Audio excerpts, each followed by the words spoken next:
Hello everyone and welcome to Tailored Acres. I'm Taylor and I am a gardener in central Wisconsin, zone 4B. And this video is going to be a complete grow guide to how I grow my garlic here in central Wisconsin. So I actually started filming this early summer and I will walk you through the harvest, the planting, everything, but I'll do it in order. So we're going to start with the part that I filmed this fall with the planting, and then obviously over winter is really nothing, and then we will also cover the harvest in the same video. So it will be a one-stop shop for you.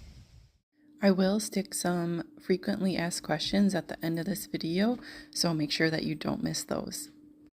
Let's start with planting. Garlic is a fall planted crop, and I usually plant mine in October once the weather cools off. You can plant later into the fall, but I would recommend giving your garlic at least a few weeks before the ground freezes so that the roots can establish before winter. I grow my garlic from my own saved bulbs each year, and my very first seed garlic came from my local farmer's market, which is a great way to find varieties that perform well in your area. Another excellent source for quality seed garlic is Keene Garlic in Wisconsin, and they have a great selection and advice for beginners as well. This year's garlic patch is 90 cloves in total. So before planting, I start prepping my bed, which you've already seen. So I use Biotone starter fertilizer for root growth, organic garden fertilizer, wood ash, and that's because my soil tests showed that I was low in potash, blood meal to give a little nitrogen boost, and compost just for long-term soil health and replenishing the nutrients from the soil. Once I get all of my soil amendments on, I like to broad fork my area. This helps to aerate it without flipping your soil and totally disturbing all of the good things that your soil has going on, with microorganisms and bacteria and all of the good stuff that you really don't want to disturb. So the broad fork is a great tool for organic, no-till gardening. I use my Hori Hori knife for planting.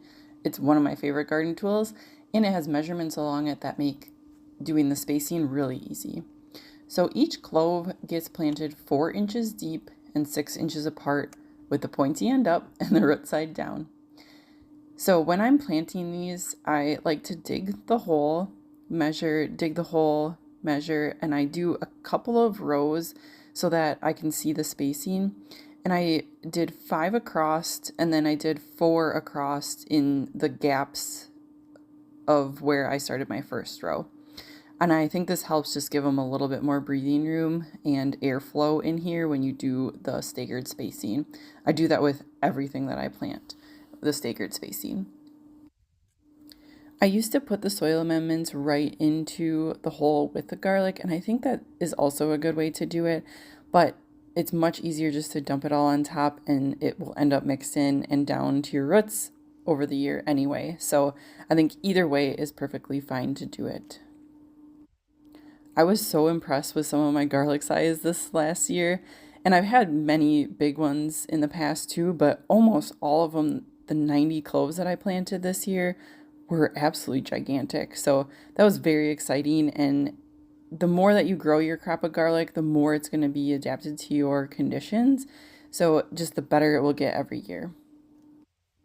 The last step for fall is to mulch your bed in. This does give some extra winter protection, but it also helps retain moisture and suppress weeds throughout the year. So I use about 4 inches of the mulch, and in the past years I've done pine shavings that I just get from Tractor Supply in a big bag, and that worked awesome. But this year I wanted to try to use grass clippings at about 4 inches thick too, and I am, like I said, going to leave that in place all winter and throughout the growing season to help retain moisture and suppress weeds. But the grass clippings will help to add organic matter in here, which is always a good thing. So I'll keep you guys updated on how the grass clippings work for me this year.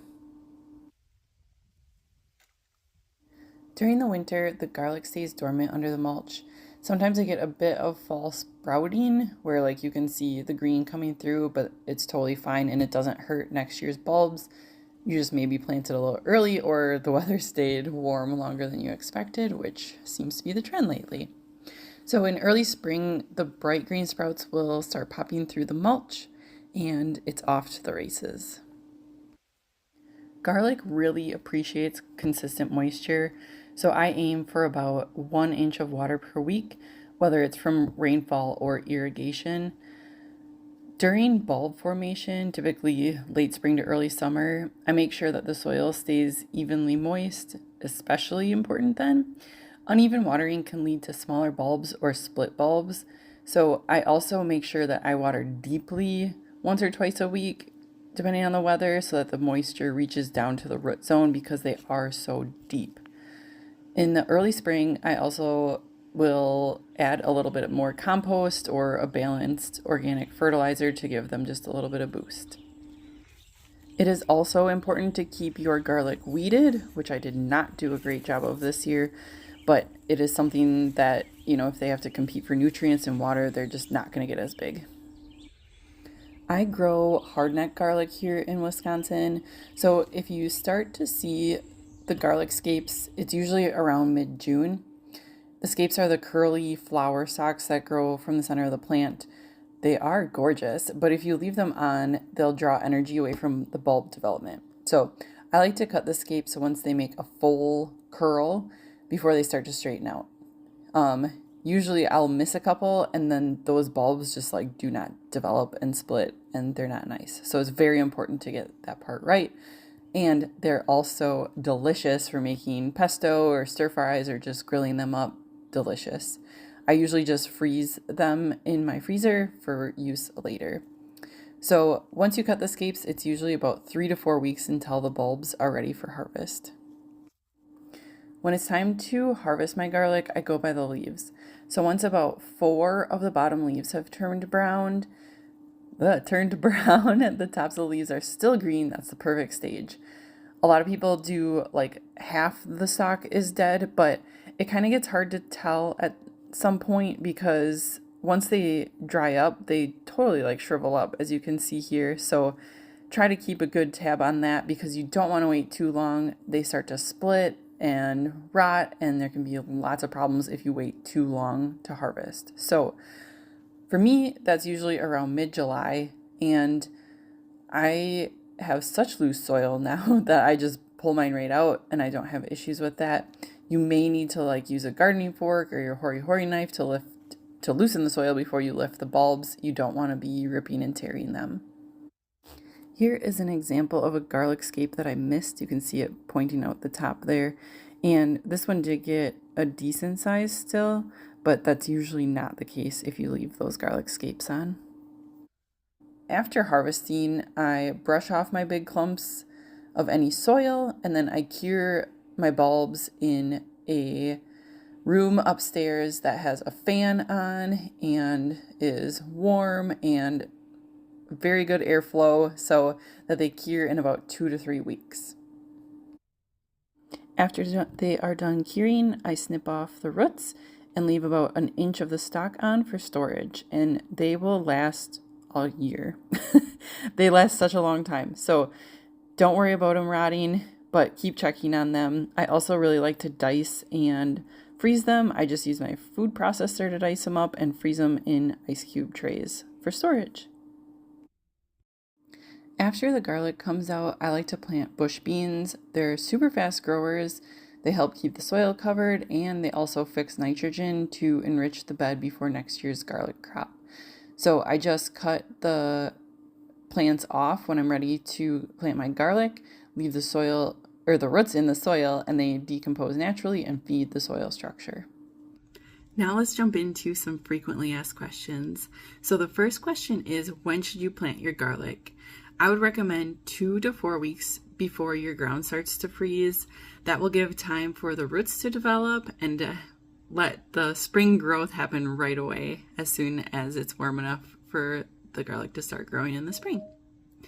I forgot to say, for me, that is usually mid to late October here in central Wisconsin. What type of garlic should you grow?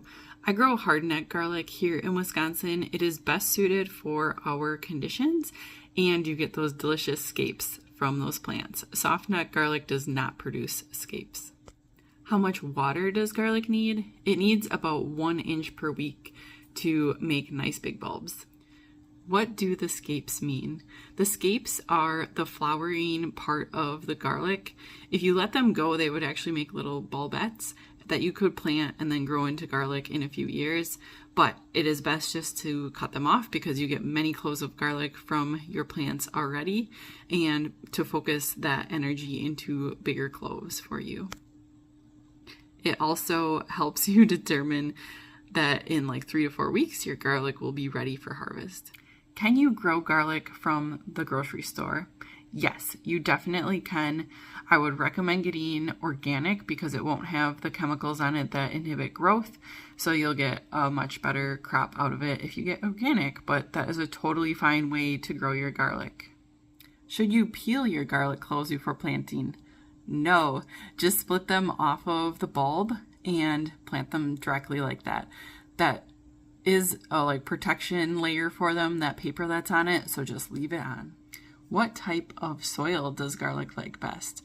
Garlic likes well-draining soil, a loamy soil, which is exactly what we have here. So if you do have heavier clay, you may need to do some more amendments so that you can have better drainage for your garlic. And finally, how should you store your garlic? I would recommend somewhere cool, dark, and dry. So I like to just keep mine in a kitchen drawer, and that has worked really well for me. Mine usually lasts until the next year. They do get a little dried out after a while. My favorite way to store my garlic, though, is to chop it up in a food processor, put it in the, what's that called? Ice cube tray, and then pop them out into a bag, and then it's like basically, 1 or 2 cloves that you can just toss into a recipe, and it's super easy to use that way. And that's it for this garlic video. I hope that this was helpful. Let me know what you think in the comments. I will also link all of the things that I mentioned in the video in the description for you to find. All right, take care. Happy gardening.